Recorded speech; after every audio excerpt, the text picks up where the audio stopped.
Financial facade. Financial facade. It makes me think about how many or how much effort do we put into the way things look. Like a facade is just a presentation. If you Google like facade, it uses words like false, superficial, artificial appearance. A facade is just the front, a front that has been created, but it's not real. It's as if you see a person, but like just say your hand could just go right through them, or if you touch them, they just fall over because everything that they represent is not real. Well, a financial facade, in my opinion, is the way that many of us are programmed or taught to live. Like that's we're told that you work and you buy things that you really can't afford. And the financial system of our country was built on helping us create a financial facade. And I remember a time in my life being in a lot of debt and driving down the street in huge, beautiful luxury car and looking at someone waiting for the bus. And it made me, think as I was sitting, we're at the same corner, they're getting on the city bus, I'm driving down the street, and I'm thinking, they're real. Everything that what I'm riding in, what I'm representing is not real. This is just a payment. I don't own this. This is just a payment. But I just remember the reaction that people have when they think that you have something that they don't have, or they see you as having more than what they have, or how excited they are, how excited the response is from the facade that we're able to create from just taking on debt.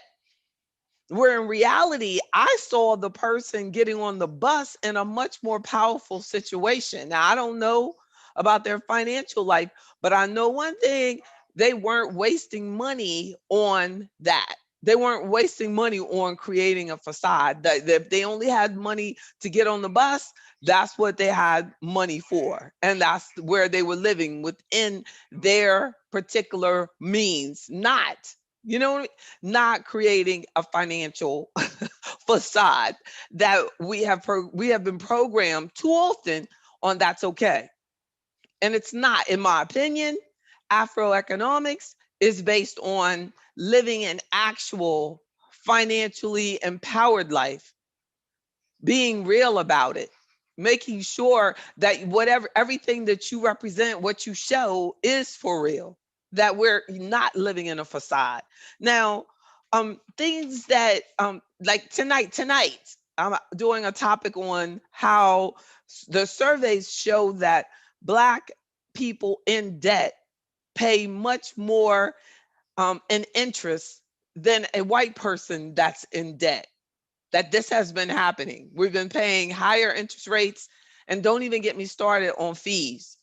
So if we get into or continue a lifestyle of a facade, then it's going to continue to cost our community more and more and pull us away from true wealth.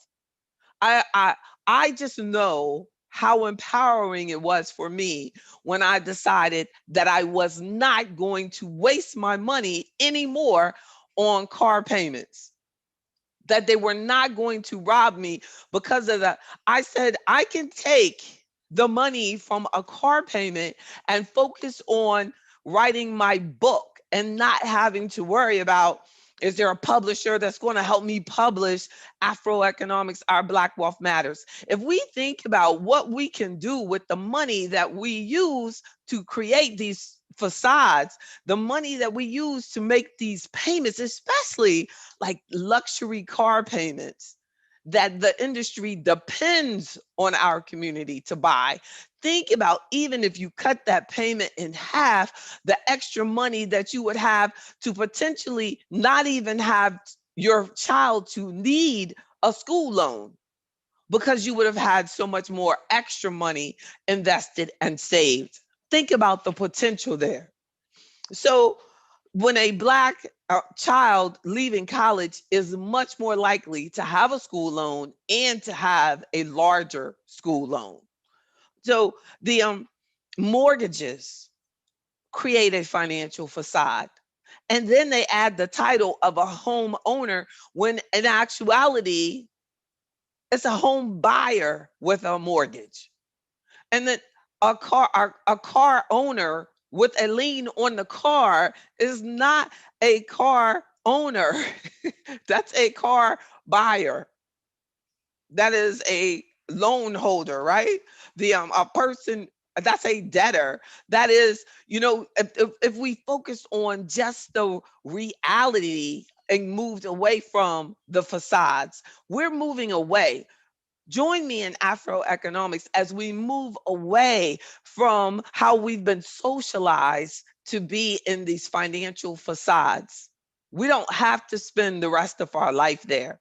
It is okay to live within and below your means so that you can have some money to start a business, so that you can go through changes in your life where if your wife or you are out of work, that you'll be able to still pay your bills so that one can follow their dream, start their business, go back to school, do things. We don't have to maximize by getting loans based on both incomes and create a financial facade that could cost you for the next 30 plus years.